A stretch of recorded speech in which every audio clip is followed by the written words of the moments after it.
Hello there guys and welcome back to the channel. And I already know that I'm gonna get a lot of resistance and a ton of comments for the video that I'm about to make. But what I am trying to do here is to put out a perspective of a more realistic contest of champions. And that has to do with Apocalypse Horseman ability. Now, it is a powerful ability, without a doubt. It definitely has its occasional use.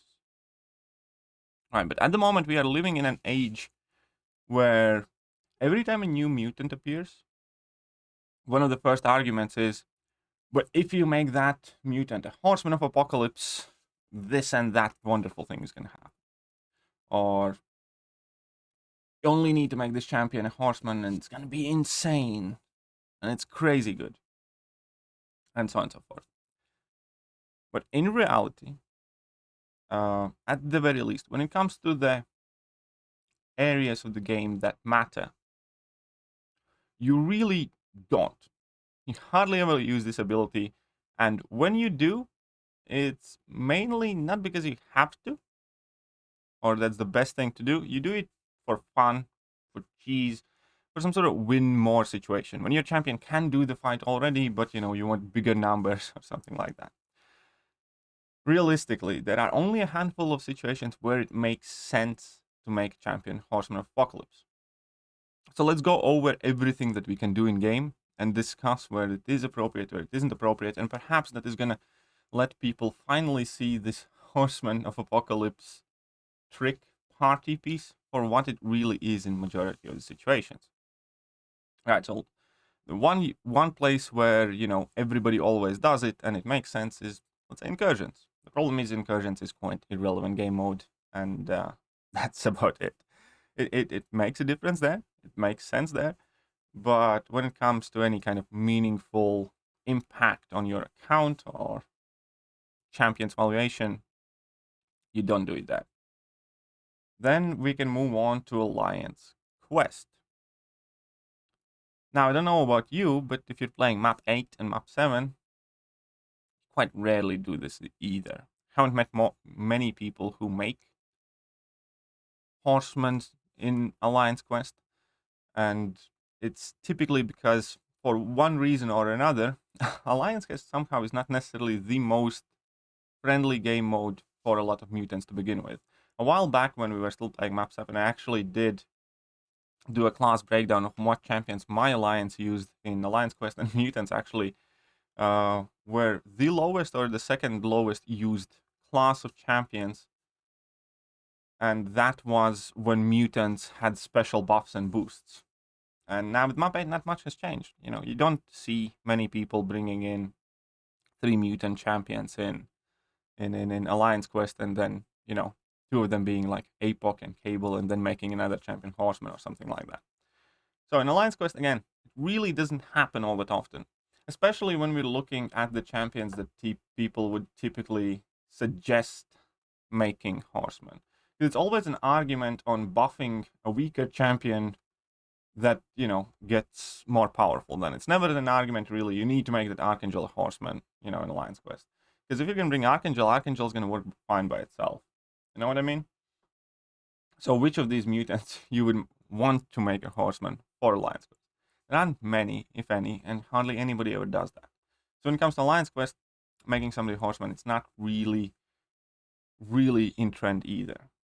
Now we can discuss Alliance War, where it does happen, but it primarily happens for your teammates, if it does.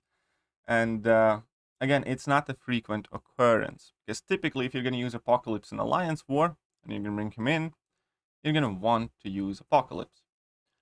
I think Cable is occasionally being made a Horseman of Apocalypse, but it's definitely not kind of like a meta play. And we're going to see this trend in general in the game, where if you use Apocalypse in a quest, then you typically want to use that Apocalypse. And you do not want to lose your 4 genetic code, because with that you pretty much lose all of your damage. And that becomes especially important in quests. if we jump to any quest, I don't think I actually can do it at the moment because I'm in the middle of the one. But we all know that when it comes to Act 7, then and end of Act 6, then every quest has 6 fights. So realistically speaking, even if you bring in, let's say, Cable for Epoch, or the first fight is in Mutant, and then you bring another mutant that everybody counts that should be made a Horseman of Apocalypse, that in itself means that you can make, you can get your 4 genetic code on your first fight, finish the first fight, there are 5 fights left, and then you can move on making somebody a Horseman. But then you use Epoch. Then you lose Epoch for basically the remainder of the quest. If you want to ramp up Epoch fully after that, you need to use 2 more fights, right? So that would mean that first fight you build the genetic code, second fight you make somebody Horseman of Apocalypse. Then if you want to build back Apocalypse, and if it's possible that there is a mutant along the way, for instance, then you need to do 2 fights with Epoch in order to gain the 4 genetic code back. And that will leave you with like last 2 fights where you can actually, quote unquote, benefit from somebody being made a Horseman of Apocalypse, and then the boss fight. And that, again, typically just is not necessarily worth it.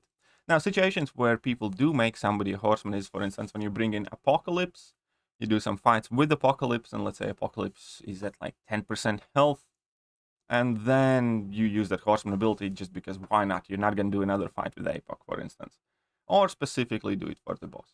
So there are definitely some very limited uses, but when it comes to the highest level of quests, especially because we have moved away from that format which we had in Act 6, where we had 10 and 12 fights on paths, that doesn't really work anymore. Because it's hardly ever worth to go through all of that to have a couple of fights with somebody that is Horseman.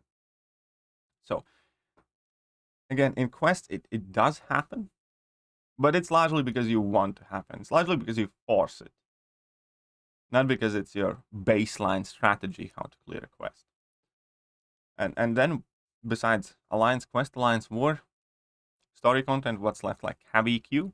And again, from more experience kind of player perspective, have EQ is, fairly easy anyways. You go in there, a lot of people don't even do it. But those who do have EQ don't really struggle with it typically. Again, occasionally they do make some mutants Horsemen, but that's pretty much because they kind of want to. And it's, again, a win more scenario. You're not going to bring a champion in the quest that would be completely incapable of dealing with any of the fights there, unless he's made a Horseman of Apocalypse, for instance. And that is the reality. Whenever a new champion is released, or someone needs hyping up, this Horseman of Apocalypse can always be brought up, and always does get brought up. In reality, I personally see tiny fraction of times when somebody actually does it in a content that matters. Now, I can completely understand that, for lower tier players that deal with lower quests, it might be more useful because a lot of lower quests are longer, because you do have a lot more limited roster, and you do kind of try and squeeze out as much as possible from every champion. But when it comes to specifically kind of like the higher levels of game, higher levels of AQ, higher levels of AW, I'm talking about tier 2, tier 3 Alliance Wars, then it just doesn't. So I'm always I'm not going to say annoyed, but at this point I'm slightly tired of kind of rebutting that argument when a new champion gets released, and then the argument is always, but if you ramp up Professor X, and if you make him Horseman of Apocalypse, and if you put on White Magneto pre-fight, and if you add in another synergy, then he's going to be a good champion. And here's going to be the fact, anybody then can be a good champion if you think about it. Because in between White Magneto's pre-fight and Epoch Horseman ability, they're going to get like 40% ability accuracy increase, they're going to get 30% prowess, they basically gain bleed resistance or bleed immunity, or poison resistance additionally to that, which means they're going to become super liquid courage double-edge friendly, and you can make Cyclops look great. an argument for that has been made. Cyclops has synergies that actually make him look like a damage powerhouse, and he's an absolute nobody himself. And that works for fun, for cheese tactics, for novelty, and just enjoying yourself in a game. And those things are important.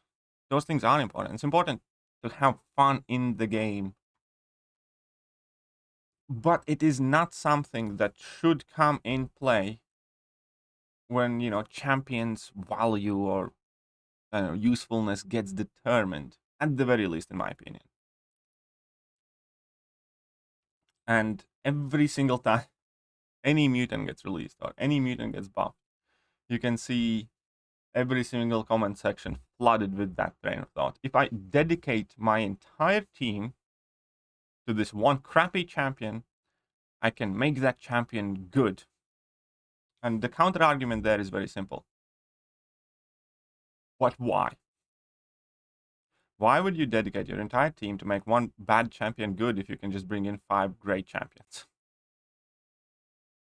Right? So that is where I'm approaching this. And again, having fun is important.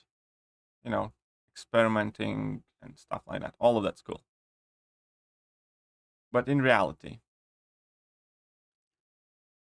Horseman of Apocalypse pre-fight ability, in my personal opinion, is extremely overrated, over-discussed, and overly factored in when it comes to discussing champion quality. In reality, in my personal opinion, experience, and my personal observations, it's an ability that hardly ever gets used because of the amount of fight it takes to set up, first of all. Second of all, because of the fact that Apocalypse is just better than all of those champions. And, 9 times out of 10 or 95 times out of 100, you just want Apocalypse with the max charges over any benefit that you could potentially give to any other champion. Yes, there are niche uses in Incursions or Abyss because it's a long-term content, or Labyrinth, which is kind of irrelevant content these days. Or occasionally even in Alliance War, when somebody can make your mutant champion a Horseman using their champion. So, a bit of teamwork there. But when it comes to actually taking in consideration whether this champion is really good and suitable for competitive play and stuff like that, at the very least, in my personal opinion, the fact that you can make a champion a Horseman hardly ever matters. And I do think this is one of those things where you have the easily excitable crowd. Oh my god, this is going to be so awesome, we're going to get bigger yellow numbers. And then younger and less experienced players who have that more dreamy, perhaps naive, free-flowing attitude. These are cool things that we have to do. But when you play the game at a bit more serious level, you immediately start asking yourself questions. Why? Why would you do that? Is that the best thing to do? Is that the most efficient way how to do things? Is this the best strategy? And as soon as you kind of transition from that inexperience to kind of gaining more experience, you realize that no, it isn't. There are niche uses, as I mentioned in Act 7, before the boss, making your Archangel a Horseman, for instance, just to win more. But again, typically it's not because Archangel couldn't do that fight, it's just because he does that fight better. But there are niche uses, and I'm fully willing to concede that, and I'll never deny it.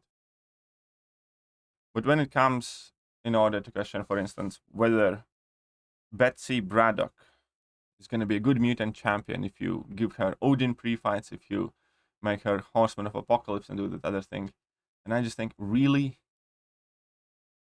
You'd really want to do all of that to make a mediocre champion better or good? Or why don't you just bring in a better champion? Kind of like, why don't you just bring in, I don't know, Kitty Pryde instead of Betsy Braddock? Or why don't you just bring in Magneto or something? Or Apocalypse himself? Because Apocalypse de facto is one of the, if not the best mutant champion in the game. And a similar discussion right now I see about Storm, where everybody is discussing the utilities on Storm and how amazing it's going to be. And I'm not going to say the Storm buff is going to be bad at all. But if you're looking at Storm buff from perspective of, I'm gonna make her Horseman of Apocalypse, I'm gonna bring Storm for synergies, I'm gonna do everything else, and then the question is gonna be, really, will you? When will you do it? You will do it when you could use Iron Patriot for fights. You will do it when you just need some immunity. Or you can just bring in an immune champion and save yourself 2 champion slots. I hope you guys understand that train of thought. So I'm not going to say Storm is going to be bad buff by any means. We're going to test it. We're going to see what happens, how much damage she outputs, how much, place she gains in a game. But if she gains a lot of place in the game, it is not going to be because you can make her Horseman of Apocalypse for the most part. Well, that is my opinion anyways. Let me know, what do you guys think about it? I'm going to catch you guys soon. See ya.